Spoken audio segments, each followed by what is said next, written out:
Los conductores de motocicletas no dejan de sorprender con sus estupideces. Y es que no respetan a nadie, ni sus propias vidas. Vean este motociclista en Catacama, Olancho. Atraviesa los desfiles haciendo el caballito y se fue a estrellar a un cerco. Pero el conductor de esta cuatrimoto hace el caballito también en medio de los desfiles y se va a estrellar contra el público.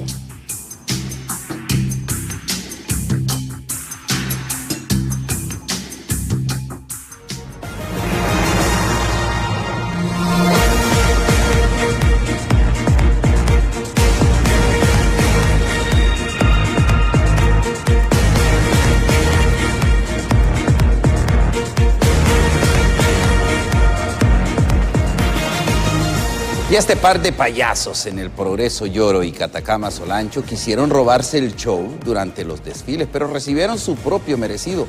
Uno tragó polvo al irse a estrellar contra el cerco y el otro fue zarandeado por los espectadores de los desfiles. Las autoridades de tránsito deberían cancelarle sus licencias por atentar contra las personas en un evento público.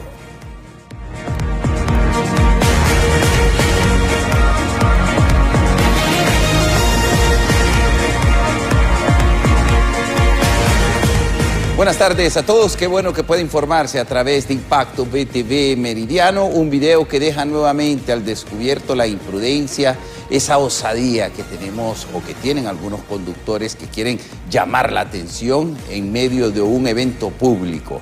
Ojalá y las autoridades hagan lo propio porque pudo haberle costado la vida a muchas personas.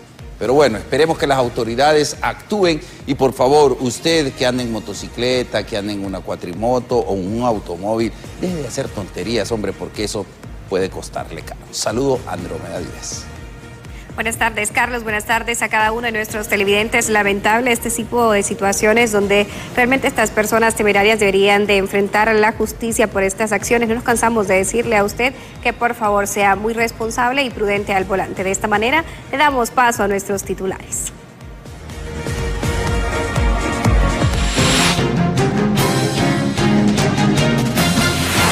Titulares, Impacto BTV Meridiano. Libre pierde otra batalla en el Tribunal de Justicia Electoral. Aún en medio de cuestionamientos, es electa Miriam Barahona del Partido Liberal como presidenta.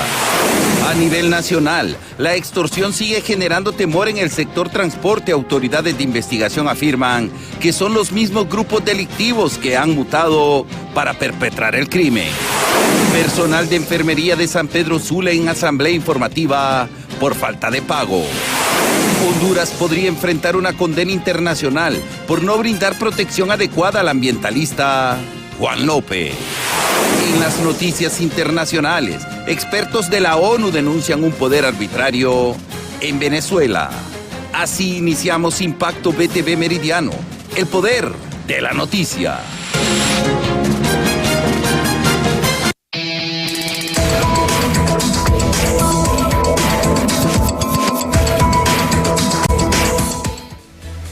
Iniciamos informándole que el Partido Libre recibió otro revés político hoy, y es que el Pleno de Magistrados del Tribunal de Justicia Electoral ha elegido a la abogada Miriam Barahona como la nueva presidenta de este ente político. Gabriela Plata nos tiene detalles. Gabriela, buenas tardes.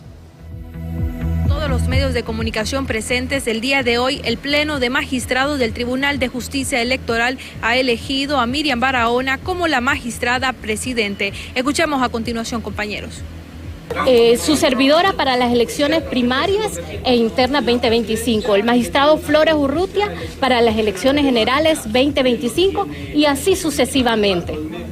Respondido, si él se cree parte de la Fiscalía Adjunta de la que formó transitoriamente o ahora magistrado del Tribunal Superior de Cuentas, yo creo que es el día en que se ubique, que es magistrado de un Tribunal de Justicia Electoral.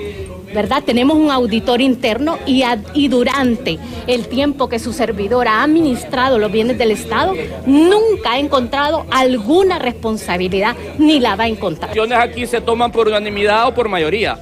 Esta es una decisión por mayoría y evidentemente yo no estoy de acuerdo, pero la acepto, ¿verdad? Porque la institucionalidad señala cómo se elige. aquí sea electo y bueno, ahora de lo que se trata de aquí en adelante es que los 3 magistrados tenemos a través de nuestras resoluciones y actuaciones de demostrar legítimamente que somos independientes. Hay que tener la suficiente ética profesional de que aquí la presidencia es un requisito para la representación legal. Es correcto. Y no es porque un magistrado que ostente la presidencia es que va a tener garantía a los demás partidos políticos de que solo ese presidente o ese magistrado es el que va a garantizarle a los partidos políticos en contienda en el caso cuando vengan aquí en apelación. Ante las acciones efectuadas y los cuestionamientos, la nueva titular del Tribunal de Justicia Electoral, Miriam Barahona, afirma estar de acuerdo a ser sometida a cualquier tipo de investigaciones y asimismo los demás magistrados que conforman el pleno de este ente político afirman respaldar la unanimidad en la elección de este cargo. Con este informe, compañeros, yo retorno con ustedes hacia el estudio principal. Gracias, Gabriela Plata, por esa importante información. Y justamente hablando de este tema, le mostramos nuestra frase de impacto para este día 17 de septiembre del año 2024, donde se manifiesta: se consumó el pacto entre el Partido Nacional y Liberal, en el que se distribuyen las elecciones internas y generales, expresada por Mario Morazán, quien es magistrado del Tribunal de Justicia Electoral por el Partido Libertad y Refundación.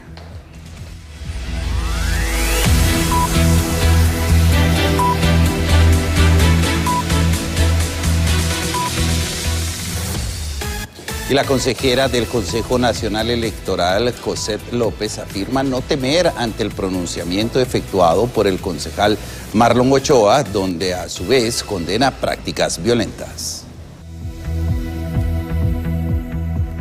Contamos con el apoyo de muchas personas y pues en ese sentido yo creo que quiero avanzar hacia el trabajo, concentrarme en eso. Yo no soy una persona que funciona con amedrentamientos, no soy temeraria, pero tampoco tengo miedo. Le voy a aplicar, como dicen ellos mismos en sus canciones, me tienen miedo porque no les tengo miedo. Y la decepción y la incertidumbre que ha generado Libertad y Refundación ante las promesas no cumplidas y el empañamiento que ha generado a algunos de sus miembros con el narcotráfico y corrupción traerá algo de consecuencias en las próximas elecciones, aseguran diputados de la oposición. Se avecina un voto de castigo para los comicios tanto internos como generales, tomando en cuenta de que el pueblo hondureño tuvo las expectativas de ver una CICI combatiendo la corrupción, tuvo la expectativa y la aspiración de ver un país que crece, que se desarrolla y sobre todo que disminuye sus niveles de violencia, combatiendo el narcotráfico y el crimen organizado. Sin embargo, hemos visto en las últimas semanas que miembros de la familia presidencial han sido señalados por cooperar o recibir dinero de parte del narcotráfico del crimen organizado. Pues eso le ha dolido bastante a la sociedad hondureña y se avecina, como le digo, un voto de castigo. ¿Van a tomar factura los hondureños en las próximas elecciones? Mire, los hondureños y las hondureñas pueden soportar muchas cosas en un país como este, pero al mismo Juan Orlando le sucedió. Cuando a usted le ponen una etiqueta de colaborador o de recibir dinero de narcotráfico que tanto luto, tanto dolor le ha dado a la familia hondureña, créame que es algo imperdonable. La gente puede tomar lo que le pongan enfrente y a la hora de la hora pues va a dar un voto de castigo.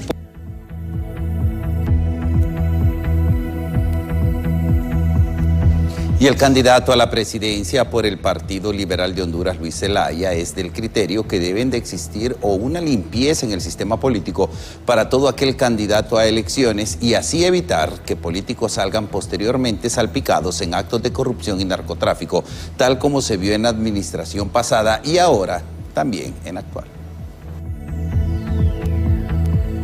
Para todos, yo creo que nos ha demostrado que es una podredumbre, ¿no? En todo el sistema político, en toda la clase política, todo aquel que ha sido mencionado en los juicios de Nueva York, todo aquel que haya videos, pues lo que procede es que depuremos las planillas, ¿no? Yo presenté una moción al Partido Liberal porque es lo que me corresponde como precandidato de que lo saquemos de las planillas, todos aquellos que estén en la lista Engels, mencionados en los juicios de Nueva York, o estén en procesos de investigación, o que hayan sido ya procesados y exconvictos. Pero no hay eco porque no hay interés, simple y sencillamente, mientras nosotros como precandidatos no tengamos la voluntad y la valentía de sacarlos de las planillas, entonces quiere decir que sos cómplice, ¿no? Entonces no puedes venir y decir del diente al labio que no quieres la extradición, que no quieres, que vas a luchar contra el narcotráfico, si en tus planillas lleva gente manchada, ¿no?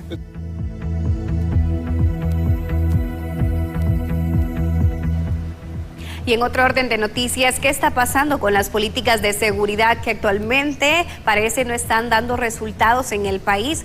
Sobre el tema nos amplía nuestro compañero Walter Pérez a esta hora de la tarde. Muchas gracias, compañero. Me acompaña Carlos Sierra de CIPRODE en torno al actual ambiente de inseguridad que podemos ver. Carlos, ayer asesinaron a un conductor de taxi, hoy amanecieron algunos puntos paralizados. El temor que se respira actualmente. Bueno, recordemos que más que pensar en una ola de violencia, hemos estado viviendo una espiral de violencia en los últimos 15 años.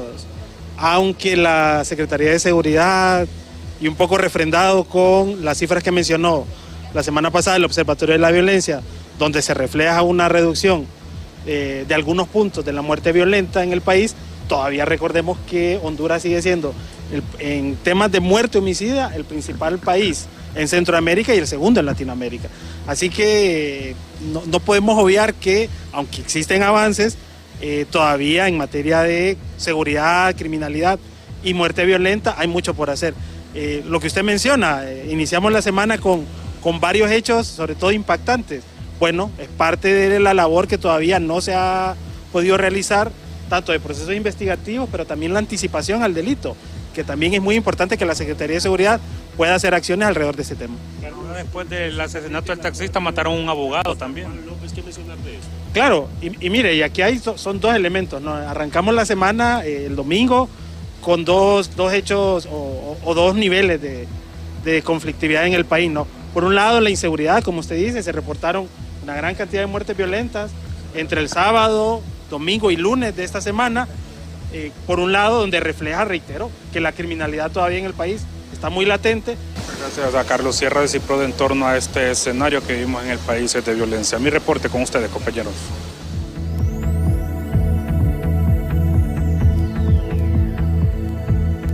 Gracias, Walter. Y el Consejo Nacional Anticorrupción ha presentado 2 nuevas líneas de investigación, esta vez con 2 ex jueces del gobierno de Manuel Zelaya Rosales. César Euseda nos amplía sobre el tema. César.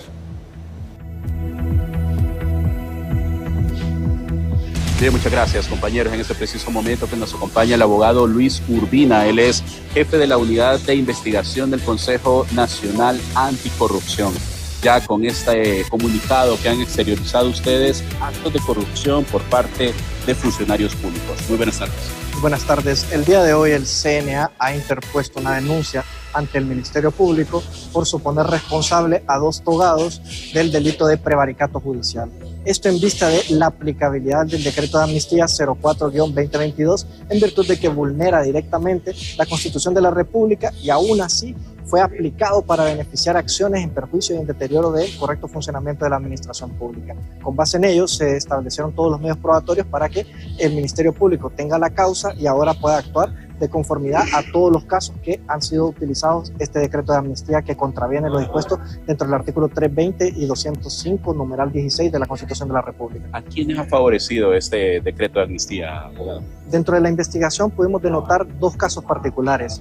Al exfuncionario Marcelo Chimirri, por ser miembro dentro del 2006 al 2009, dentro de la función pública dentro de dicho periodo, y al señor Enrique Alberto Flores Lanza. Estos son los 2 expedientes que hemos denunciado, donde se ha aplicado la amnistía a único que contraviene lo dispuesto dentro de la Constitución de la República. ¿Qué tipo de fundamento tiene para poderle dar o aplicar este decreto de amnistía y favorecerlos con la libertad?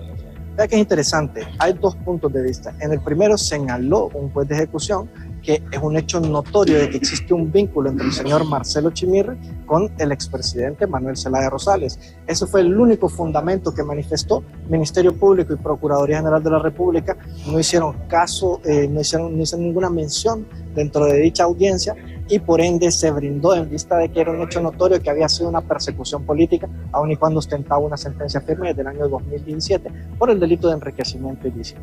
En virtud del caso de el señor Enrique Alberto Flores Lanza, fue algo distinto, y podemos ver que el mismo accionar que se realizó en dicho momento fue copiado por parte de las autoridades cuando hubo un cambio de gobierno, donde vemos actores, altos funcionarios que se encuentran en Nicaragua para que no se les sigan los procesos que se le han judicializado, como la denuncia que interpuso el CNA en el tema de los contenedores, y vemos que el señor Eval Díaz se encuentra en Nicaragua, y este mensaje que mandan directamente los parlamentarios, diputados y diputadas del Congreso Nacional, es que van a, en caso de que exista un cambio de gobierno, van a brindar otra amnistía y vamos a hacer en un ciclo donde se genere impunidad. Es por ende que el CNA ha hecho un llamado, además de denunciar, y que dicha figura debe ser parada en su totalidad, en virtud de que lo único que hace es generar impunidad. Bien, muchas gracias. Ya ustedes han escuchado al abogado Luis Urbina, jefe de la Unidad de Investigación del Consejo Nacional Anticorrupción, cuando ha mencionado que se han dado a conocer 2 nombres de exfuncionarios de la administración del expresidente José Manuel Zelaya Rosales. Continúo con ustedes en el estudio principal. Muy buenas tardes.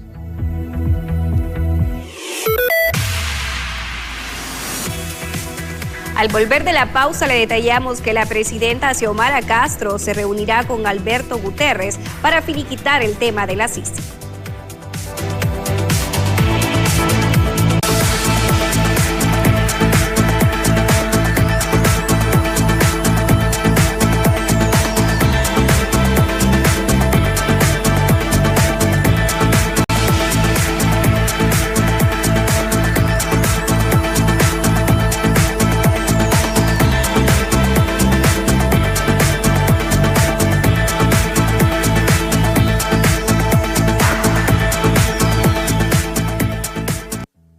Gracias por seguir con nosotros. Y buscas una universidad que potencie tus ideas, que impulse tu creatividad y te dé mucho conocimiento o suficiente para destacar.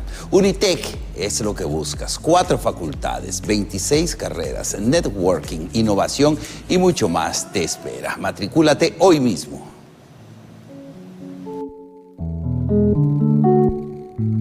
Y autoridades de Dipamco confirman que son 2 los individuos que se hacen pasar por miembros de diferentes estructuras criminales para infundir el miedo y extorsionar tanto el sector transporte como a otros rubros.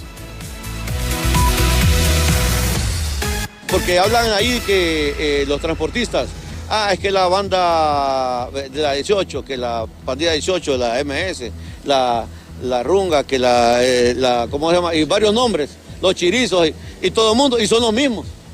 Un día dicen que son unos, otro día son los otros, y son los mismos individuos que están haciendo la misma extorsión, nada más que solo le cambian de grupo delictivo organizado, ¿verdad? Diciendo que entonces hay 7 grupos que están pagando, le están pagando a 7 grupos de individuos que son los mismos individuos, que son 2 posibles, ¿ya? Y eso se puede curar y se puede cambiar, o es capturándolo mediante la denuncia. Y entonces le hacemos el llamado, por favor, a ustedes, por favor, transportistas, taxistas, todos los empresarios, no tengan miedo, la policía da respuesta.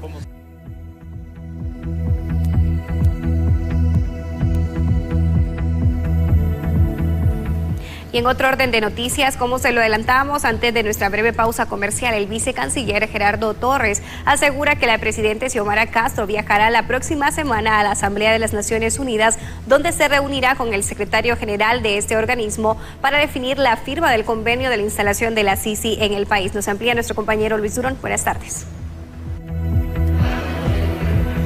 Así es, muchas gracias, compañeros en el estudio. Me acompaña el vicecanciller de la República, Gerardo Torres, y es que la próxima semana la presidenta Xiomara Castro estaría viajando a la ONU para retomar el caso de la CICI, porque este tema no se ha olvidado, vicecanciller. Bueno, la presidenta y el canciller Reina viajan la otra semana a Nueva York para participar en el 79 periodo de sesiones de la Asamblea General de las Naciones Unidas.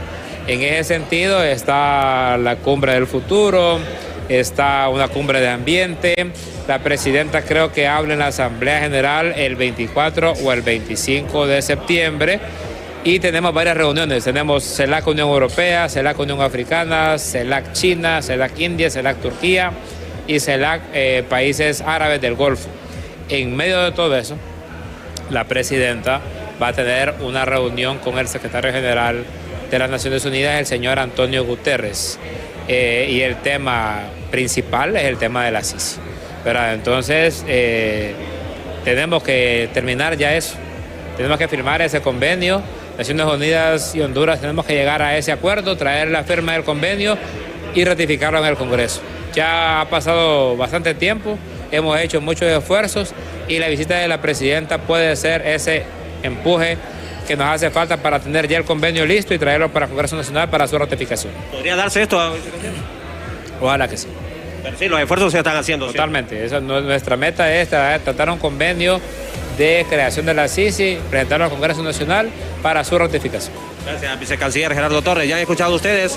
Bueno, la próxima semana ya estaría viajando la presidenta Xiomara Castro, el canciller, también para tener esta reunión con el secretario general de la ONU. Compañeros, retorno con ustedes al estudio.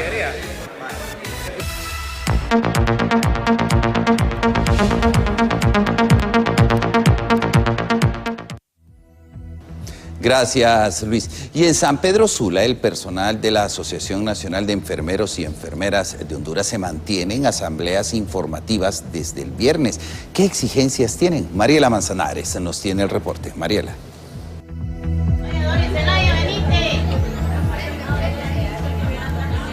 Gracias, buenas tardes. En este momento me acompaña el presidente de la ANEA, Josué Orellana. Asambleas informativas de parte de ese personal de salud debido al pago retrasado en los salarios. ¿Cuánto oscila ya la cantidad? Buenas tardes. Buenas tardes, muchas gracias, licenciada. Mire, es lastimoso sinceramente que hay más de 500 enfermeras auxiliares que les deben entre 3 y 5 meses de salario. La pregunta que nos hacemos nosotros, ¿cómo sobreviven los compañeros? No es nada fácil porque en muchas ocasiones se ven imposibilitados inclusive para ir a su puesto de trabajo sin tener tan siquiera para pagar el taxi o el bus que los va a llevar a su puesto de trabajo. Entonces creo que es un tema de conciencia y el llamado que hacemos es para las autoridades de la Secretaría de Salud y sobre todo para las autoridades de Servicio Civil, que es ahí donde nos tienen retenidos todos los procesos de trámite administrativos de pago de contratos y también los trámites administrativos para el nombramiento de más de 250 enfermeras auxiliares, que si no las nombran hay que cerrar cualquier cantidad de centros de salud en el país. Ustedes tienen un plazo de 1 semana para que se ejecute como tal el procedimiento, licenciado. De no ser así, ¿qué acciones estarían visualizando? Bueno, nosotros ya tenemos convocado para la próxima semana, a partir del 23 de septiembre, hay acciones de protesta en los 18 departamentos del país y esto, nosotros hemos dado un plazo dándole a entender a las autoridades que tenemos una muy buena disposición de poder dialogar, de poder hablar con ellos, como siempre lo hemos hecho. Sin embargo, es importante decir, hay algunos mandos intermedios que no están dando el ancho, no están funcionando, y si esos mandos intermedios no funcionan, automáticamente el sistema de salud se vuelve un caos. Si la enfermera auxiliar es la que está 24/7 con el paciente y no es posible, entonces que a nuestras enfermeras auxiliares se les dé el trato tan discriminativo que siempre le ha dado y que nosotros siempre lo hemos denunciado. Bueno, por otro lado, las atenciones, ¿cómo se estarán manteniendo durante haya asambleas? Bueno, nosotros a la población siempre le aseguramos la atención, por lo menos con el mínimo del recurso. Recordemos que cualquier acción que se emprende no es una acción antojadiza ni con el ánimo de afectar a la población. Si al final nosotros con la población somos uno solo y por ese paciente que nosotros luchamos. Sin embargo, es importante decir que nosotros trataremos de mantener las atenciones a la población, pero también el llamado para las autoridades. Siempre damos nosotros plazo que va entre 5 y 10 días. Es el plazo que hemos dado en esta ocasión. No pueden decir que nosotros no vamos a esperar una respuesta de parte de ellos, al menos que lo que quieran es que sea un caos el sistema de salud en Honduras. Bueno, muchas gracias a Josué Orellana, presidente de la ANEA, que nos comparte información referente a cómo se mantienen las asambleas y también asimismo la exigencia para que el pago pueda ser acreditado. Con ustedes, al estudio nuevamente.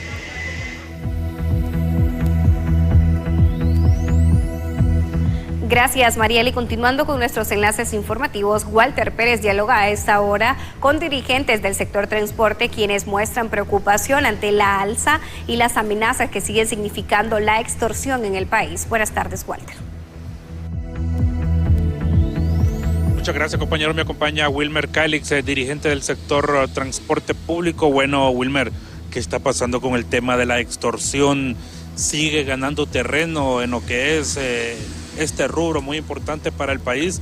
El día de ayer le causó la muerte a un miembro del sector taxi. Bueno, la extorsión tiene varias variantes. Usted puede ver que se controla y se agudiza. Lamentablemente vemos que el día de ayer le pierde la vida un hondureño, conductor de una unidad de taxi, debido a que ese punto estaba siendo extorsionado. Usted puede ver que en San Pedro Sula ya días, hace como un mes y medio, vienen compañeros del sector transporte urbano denunciando que están siendo golpeados por la extorsión y puede ver que varias rutas han estado detenidas. Hace un mes usted pudo ver aquí en Tegucigalpa rutas detenidas. ¿Qué está sucediendo? Al final que hay estructuras criminales nuevas que surgen debido a que la Policía Nacional está desarticulando algunas bandas, entonces quedan algunos vacíos de otras estructuras criminales que nacen, que no es que se dedicaban a la extorsión, sino que ahora ven que extorsionar en el rubro de transporte es algo tan fácil, que somos tan vulnerables que ellos empiezan a querer hacer su grupo y empezar a cobrar. Lamentablemente esperábamos nosotros y esperamos, seguimos confiando en Dios, que el estado de excepción verdaderamente dé el resultado que el pueblo hondureño espera. Bueno, lo lamentable de todo esto es que pierde la vida un conductor de taxi y que la situación que viven los compañeros de ese sector, que ya no les ajustan ni los días de la semana para pagar extorsión. Si la semana tiene 7 días, usted paga una diaria, pero imaginen que ya estaban pagando 8 a la novena, ya no les ajusta los días de la semana para pagar la extorsión. Es difícil operar una unidad de transporte, eso sí yo lo quiero decir, llámese taxi o el rubro de transporte urbano o interurbano aquí en el país. Concluyo, ¿cuánto dinero se paga y cuántos operarios asesinados en lo que va hasta la fecha? Se han pagado 450, aproximadamente entre 400 y 400 millones a nivel nacional, solo en lo que va hasta este mes, en este año 2024. 41 colaboradores del sector han perdido la vida en manos de estructuras criminales. Wilmer Cali, del sector transporte, a esta hora del día, dialogando este tema que prácticamente preocupa a la población hondureña, especialmente al rubro del transporte, como es el tema de la extorsión. Importante aquí el papel que deben de jugar las autoridades de seguridad. En mi reporte a esta hora, compañeros. Gracias, Walter, y nos vamos hasta San Pedro Sula. Cintia López nos tiene el reporte, ya que han capturado a algunas personas dedicadas al microtráfico. Con usted, Cintia, buenas tardes. Compañeros en estudio, televidentes de Impacto PTV Meridiano, tal como ustedes lo apuntan, para hablar acerca de ello me acompaña el portavoz de la Policía Nacional, subinspector Ronald Posadas. Coméntenos pues varios casos ya de detenciones de microtráfico. Bueno, sí, nosotros como Policía Nacional pues dirigimos lo que son las operaciones policiales en cuanto a combatir esta modalidad del microtráfico, en donde pues son utilizados algún tipo de personas por grupos delictivos organizados en cuanto a la venta de algún tipo de droga ya dosificada. Es por ello de que nosotros pues realizamos lo que son fuertes saturaciones. La primera persona detenida se dio en la residencial que conduce hacia lo que es el municipio de Choloma. Estaríamos hablando de una persona a quien se le conoce con alias del Güero, que sería perteneciente al grupo delictivo organizado MS-13, y esto en posesión de algunos envoltorios conteniendo lo que es droga lista para su venta, como marihuana, algún tipo de piedra y supuesto polvo blanco, supuesta cocaína. Su detención se dio en la residencial Alalca, en Choloma Cortés, en donde pues ya se venía dando conocimiento a esta persona en cuanto a la modalidad de microtráfico. Y por parte de los trabajos que mantiene lo que es la OD número 5 en Puerto Cortés, también se le dio detención a otra segunda persona, esto en la aldea Buenavista, que corresponde a lo que es el sector de Moa Cortés, en posesión de algunos envoltorios conteniendo lo que era presunta marihuana, a quien esta persona también sería perteneciente a la MS-13, apodada como el Monkey, lo cual también se dedica a lo que es a la venta de este tipo de drogas. Es por ello que ya se le dio detención y todo lo decomisado serán elementos probatorios para estas dos personas en cuanto a la modalidad de microtráfico. Muchísimas gracias al subinspector Ronald Posadas, portavoz de la Policía Nacional para el Valle de Sula. Escuchaba usted estos golpes que ha sufrido pues las diferentes estructuras criminales que se dedican al delito de narcotráfico. La información a esta hora desde la zona norte del país. Vuelvo con ustedes al set principal. Al volver le detallamos eclipse lunar de septiembre del 2024, a qué hora y cómo verlo en Honduras. Después del corte le ampliaremos.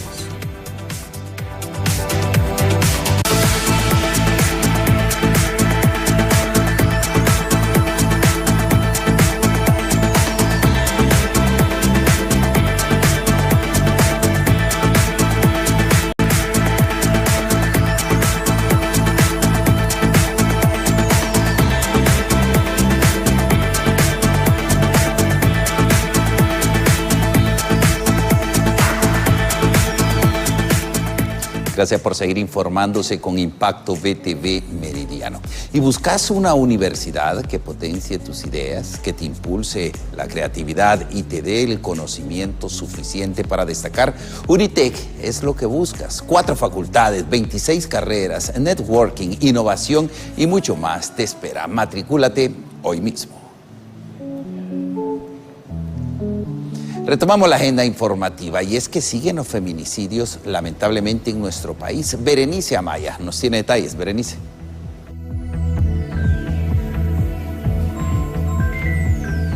Así es, compañeros en estudios principales, buenas tardes. Y es que lamentable que casi 30 mujeres han perdido la vida solo en el mes de agosto. Pero para este tema me acompaña Lara Borges de la Unidad de Investigación del Centro de Derechos de Mujeres. Lamentable esta situación, si nos amplía la información. Sí, bueno, desde el Observatorio de Derechos Humanos de las Mujeres del Centro de Derechos de Mujeres estamos registrando 167 muertes violentas y femicidios hasta el mes de agosto. Este es el mes con más muertes violentas de mujeres y femicidios. También es el mes con el femicidio íntimo, que es el femicidio ocasionado por la pareja o expareja. Entonces esto tiene una gran marca de violencia de género, que es porque por celos que le dicen o porque la mujer ya no quería estar en esa relación y por la negación la asesinan.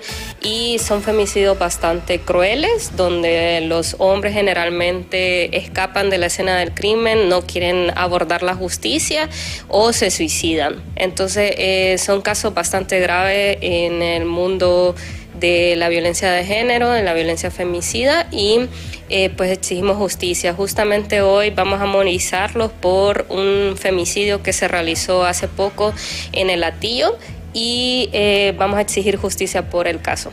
Justamente esta cifra de agosto es bastante preocupante y alarmante. Sí, pues hoy las cifras están dominando de violencia de género. Sabemos que igual la tasa va a bajar este año, pero como dijo el Observatorio Nacional de Violencia de la Universidad Nacional Autónoma, sigue siendo una tasa altísima de violencia de género, también a nivel centroamericano y también de América Latina. Entonces, no hay nada que celebrar, en realidad hay mucho que exigir justicia por estos casos. Pues la violencia sigue y sigue asesinando mujeres.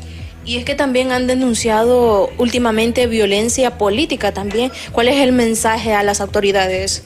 Sí, pues las mujeres históricamente hemos vivido violencia de todos tipos y también pues las mujeres que están involucradas en espacios políticos sufren violencia política. Justamente el CNE hizo una resolución a favor de un caso de violencia política. Este es el primer caso que el CNE resuelve de violencia política y es una resolución que introduce una multa al Partido Nacional por ejercer violencia política hacia las mujeres, en este caso hacia la presidenta Xiomara Castro.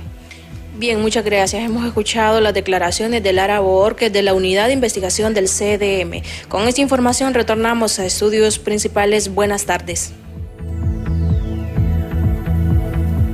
Y hablando justamente de este preocupante tema, le damos a conocer nuestros datos de impacto para este día, ya que se registran más de 30 muertes de mujeres en el mes de agosto. 28 son feminicidios, según se ha dado a conocer, donde se registran mayormente las incidencias son en los departamentos de Olancho y Comayagua, con 5 y 4 feminicidios respectivamente. El 57% de los femicidios se cometieron con arma de fuego, la mayoría en lugares públicos. Las edades de las víctimas oscilan entre los 30 a 39 años de edad y también en total se contabilizan 167 feminicidios en lo que va de este año 2024.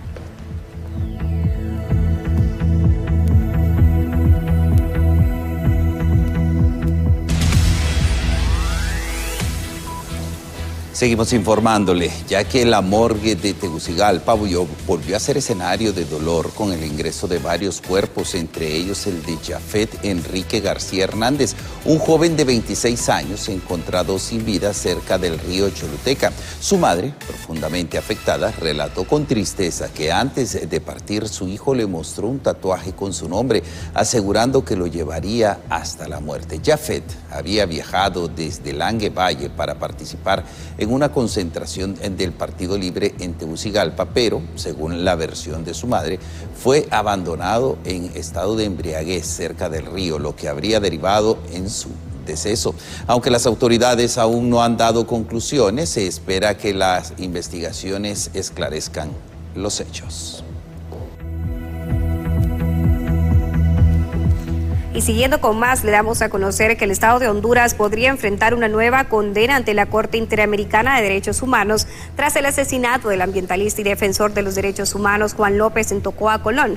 López, regidor municipal por el Partido Libertad y Refundación, fue asesinado el 14 de septiembre a pesar de contar con medidas de protección de la Corte Interamericana de Derechos Humanos, lo que ha evidenciado las fallas en el sistema de protección para defensores en el país. Su muerte ha generado indignación y denuncias, incluidas las de la diputada Maribel Espinosa, quien señaló la negligencia del gobierno en la protección de López.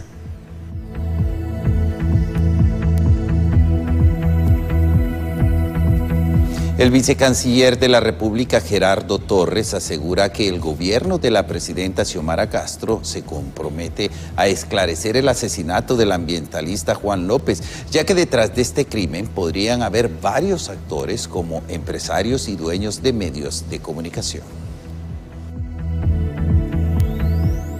La única o la gran diferencia que nosotros tenemos ahora es que nosotros estamos en el gobierno y nuestra principal responsabilidad es dar con los asesinos intelectuales y materiales del asesinato del compañero Juan López. Pero hay gente aquí que en 12 años y 7 meses nunca hicieron nada por la cantidad enorme de ambientalistas, de militantes que fueron asesinados en este país. La presidenta ya ha dicho que va a poner todo su empeño y hay que fortalecer y hay que empujar y hay que acompañar al Ministerio Público y a la Corte Suprema de Justicia para que este asesinato no quede impune, como sí quedaron impunes prácticamente todos los asesinatos que se dieron en este país en 12 años. Por su parte, el presidente del Comité de Defensa de los Derechos Humanos asegura que el mecanismo de protección de defensores de derechos humanos, periodistas y abogados nunca funcionó en el país. Es que el problema del mecanismo es que la licenciada Roque, desde que llegó como ministra, realmente no lo quiso hacer funcionar. Y lamentablemente por esa negligencia, ustedes, nosotros y los abogados seguimos en la calle de la amargura. Y si nos matan, bien matados vamos a estar para ese mecanismo de protección. Por ejemplo, ahorita la Comisión Interamericana de Derechos Humanos ya está tirando un comunicado y está pidiendo explicaciones al Estado de Honduras, y la Corte Interamericana de Derechos Humanos realmente va a pasarle la factura, pero no se la va a pasar al gobierno. Y miembros de la oposición catalogan que el plan de gobierno actual ha perdido fuerza. ¿Cuáles son las razones? José Luis Castellanos se encuentra con miembros del Partido Nacional y nos amplía. Con usted, José Luis.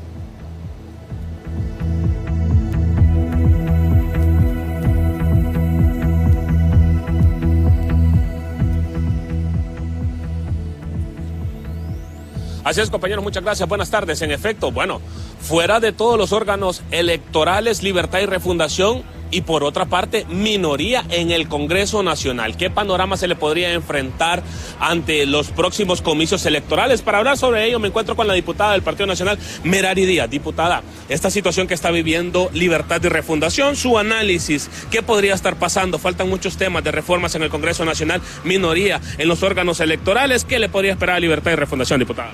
Bueno, recordemos de que vamos a un minuto de silencio para Libre, que está muerto, y eso es una realidad. Yo creo que en la democracia lo que prevalece son los acuerdos y los consensos. Y hoy tenemos una muestra clara que tanto en el Consejo Nacional Electoral como en el Tribunal de Justicia Electoral prevaleció la democracia. Sin embargo, en el sistema socialista de Libertad y Refundación eso no se aplica y no se respeta, como vemos también en el Congreso Nacional trasladado. El Congreso es una ventana que muestra cómo actúa Libertad y Refundación en el resto de los órganos, porque lastimosamente hoy Libertad y Refundación es la bancada minoritaria y ocupa de acuerdos y consensos en el Congreso para lograr votos. Sin embargo, creo que ellos no han entendido cuál es el término de la democracia, cuál es el término del diálogo, cuál es el término de aceptar. Que cuando no se tiene el respaldo de las mayorías, hay que aceptar lo que dice las mayorías. Y eso es lo que pasó en el CNE, lo cual rechazan, porque hoy tienen un representante que es violento, que lo que infunde es terrorismo electoral, porque eso es lo que está haciendo. Y la tarea principal hoy de Marlon Ochoa, y escúcheme el pueblo hondureño, es de legitimar el proceso desde ya para las elecciones primarias y las generales sobre todo. Y a eso hay que tenerle mucho cuidado. Esperemos que esto no se replique en el Tribunal de Justicia Electoral, porque hoy, que hubo la ya sesión del Pleno, el Partido Libertad y Refundación va a rotar hasta en el tercer año. No le toca ni en las primarias ni en las generales, sino que hasta el tercer año. ¿Cuál va a ser también la actitud del abogado Mario Morazán? Va a también causar ese tema de legitimar todo lo que sea en la jurisdicción electoral, porque ahí es donde se imparte la justicia electoral. Entonces yo creo que los órganos hoy, tanto el Consejo Nacional Electoral como el Tribunal de Justicia Electoral, van a jugar un rol sumamente importante, y ahí es donde debemos, todos los que somos oposición, no solamente política sino social, tener el cuidado, el debido cuidado de mantener fuera de cualquier riesgo, de cualquier acto terrorista, el hecho de que podamos tener elecciones limpias y transparentes. A pesar, diputada, de todo esto que usted me acaba de mencionar, incluso se ha dicho, el propio presidente del Congreso, que fue traición porque ya habían acuerdos para escoger estas autoridades en estos dos entes. Entonces, ¿qué es lo que pasó? Si hubo traición, ¿no se siguieron esos acuerdos? Bueno, lo que nosotros tenemos entendido, y en lo particular, es que la negociación fue entre Carlos Flores y Mel. Y entre ellos, pues, creo que en aquel momento lo que habían hecho era llegar a un acuerdo y un consenso de que el Partido Liberal en las primarias estuviera, o el Partido Libre.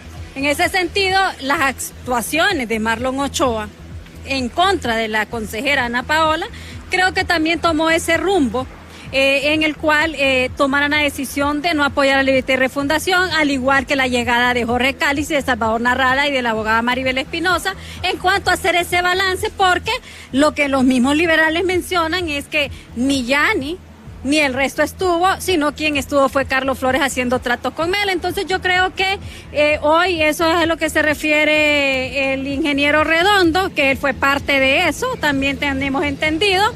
Y pues en todo caso aquí lo que prevalece no es un hecho de retractarse, sino un hecho de ver la realidad.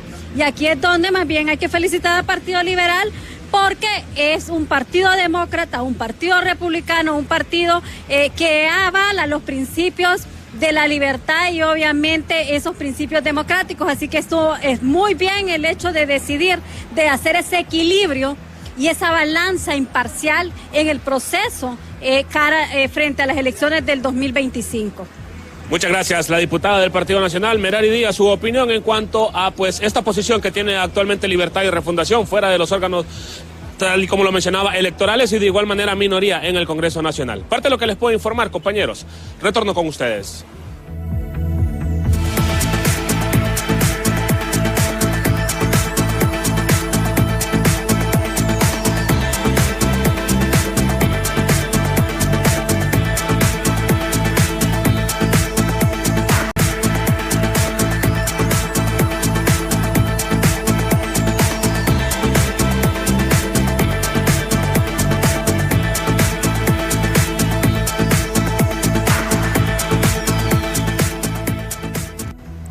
Cada 17 de septiembre en Honduras no solo celebramos a quienes enseñan, sino también a quienes forman sueños, moldean futuros y siembran conocimientos con dedicación inquebrantable. Los maestros, con su vocación incansable, iluminan el camino de las próximas generaciones, dejando una huella imborrable en cada alumno que pasa por las aulas. A pesar de los retos que enfrentan, su compromiso de educar sigue siendo un pilar fundamental en la construcción de una sociedad más justa y preparada. Hoy más que nunca agradecemos su entrega y pasión por hacer el aprendizaje un acto transformador. Cada 17 de septiembre se celebra en Honduras el Día del Maestro, una fecha para rendir homenaje a quienes dedican su vida a la noble tarea de educar. Queremos destacar el invaluable trabajo de los educadores, verdaderos pilares de la sociedad y agentes de cambio. Ellos no solo imparten conocimientos, además inspiran, motivan y guían a sus estudiantes a lo largo de sus vidas. Su labor va más allá del aula, son modelos a seguir porque dejan una huella imborrable en cada uno de los niños y jóvenes. Dentro del Colegio Central Vicente Cáceres, la directora Claudia Elvir ha transformado la vida de muchos de sus estudiantes y maestros con su enfoque innovador para la enseñanza a través de su experiencia. El mensaje más grande es el que ellos envían a cada uno de los estudiantes, porque es una carrera tan gratificante, es la única profesión que ayuda a formar al resto de las profesiones. Es tan inevitable sentir esa pasión cuando uno siente que tiene la vocación para enseñar. Quiero mandarles un afectuoso saludo y decirles que el Instituto Central está muy orgulloso de todos los docentes que pertenecen a este colegio, que dan siempre el 100 por cada una de las actividades. El profesor Wilfredo Díaz ha dedicado 16 años a enseñar y él no solo se enfoca en los conceptos académicos, también busca herramientas distintas de cómo transmitir el mensaje orientado a cada generación, lo que permite que haya una mejor aceptación por parte de los estudiantes. El maestro viene a ser una especie de incentivo en cierta medida a todos los docentes, a todas aquellas personas que decidimos ejercer la labor docente, que es una labor bastante humana, ya que somos los responsables de contribuir en la transformación de la mente, la actuación y el futuro de los jóvenes en todos los países a nivel mundial. Motivarlos a seguir adelante y que la mayor recompensa es ver transformados estos jóvenes que un día estuvieron en las aulas y que nos están superando, y esa es una de las grandes motivaciones que debemos de tener como docentes, que no lo veamos desde el punto de vista económico, sino de la labor social que desempeñamos nosotros para toda la sociedad hondureña. El presidente del Instituto Central Vicente Cáceres, Diego Mendoza, es un alumno que está muy agradecido con sus maestros, sobre todo por los consejos en su vida cotidiana. Cuando hemos celebrado tal vez alguna actividad como del estudiante, que hemos visto que los maestros se han esforzado, han puesto de su parte, al igual que nosotros como alumnos, y hemos pasado una bonita experiencia entre todos nosotros. Yo me siento inspirado por ellos en diversas áreas, cuando yo los veo a ellos que también ponen de su parte al momento de venir cada mañana a clases, a levantarse temprano, igual que nosotros, y ellos prepararse para darnos una clase de manera excelente. Y muchas gracias por el esfuerzo que hacen por cada día de aguantarnos, de soportarnos todas las mañanas, porque sé que muchas veces como adolescentes y jóvenes podemos llegar a hacer eso un poco duros, un poco tediosos, pero que muchas gracias por siempre soportarnos, por todo lo que ellos hacen cada día. El Día del Maestro es una oportunidad para reflexionar sobre la importancia de estos profesionales en nuestras vidas. Su pasión, compromiso y dedicación merecen no solo un día de reconocimiento, sino un agradecimiento diario. A todos los maestros les decimos gracias por su labor inalcanzable y por ser los verdaderos arquitectos de nuestro futuro. Y desde BTV hacemos llegar un fuerte abrazo a todos los maestros hondureños. Y líderes religiosos se pronuncian a los casos de criminalidad que acechan a Honduras y llaman a la nación a unirse en oración para frenar la ola de violencia. Nos solidarizamos con las familias que han perdido, ¿verdad?, a sus familiares por causa de la violencia. Sí, esto nos está llamando mucho la atención y preocupando el hecho de que el grado de violencia está creciendo en nuestra nación, ¿verdad? Y esto pues debe de llamar la atención a las entidades de justicia y de investigación para poder resolver estos casos de alto impacto, más este del ambientalista, ¿verdad?, que nos llamó mucho la atención el hecho del asesinato de él, porque era una persona que pues ya había sido amenazada y que tenía el cuidado de la policía, pero lastimosamente perdió la vida, ¿verdad?, a causa de la violencia. Y la oración nos ayuda mucho, la meditación nos acerca a Dios, y si nosotros pedimos a Dios, vamos a ver la mano poderosa de Dios. Pero también tenemos que poner de nuestra parte, ¿verdad?, en nuestros hogares, instruyendo a nuestra familia, a nuestros hijos, ¿verdad?, para que podamos caminar de manera correcta correcta, ¿verdad? Y evitar este tipo de situaciones. Honduras va a mejorar. Yo creo y tengo confianza que Honduras va a mejorar. Y en otro orden de noticias, este martes 17 de septiembre del año 2024, los hondureños podrán presenciar un fenómeno sobrenatural, un eclipse lunar conocido como luna de sangre, que se extenderá hasta el amanecer del día siguiente. El evento será visible a simple vista en todo el país sin necesidad de equipo especializado, mostrando una leve sombra rojiza en la luna. Según Roberto Carías, director de Ciencia y Astronomía de Western International School, el eclipse cubrirá el 8.5% de la superficie lunar.